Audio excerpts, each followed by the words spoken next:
Steve, are the boys stoked to be in Nelson?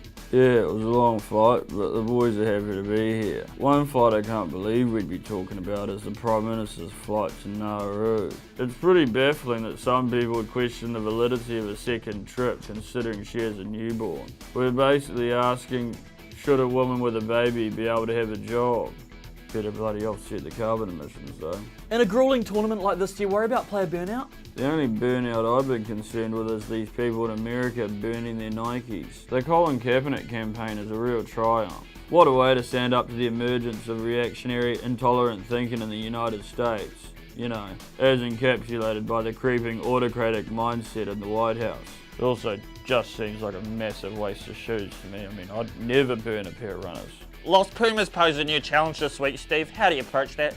Well, we have to be diligent on defence because they play flat, fast footy. Somewhere we as a society could also be more diligent is in our support of communities affected by the synthetic cannabis epidemic.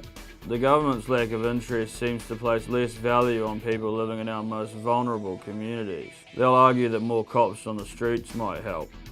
I guess we'll see. What's your message to the fans this week, Steve? Yeah, well, it's a bit of a conundrum, isn't it? Because the Warriors are playing at the same time.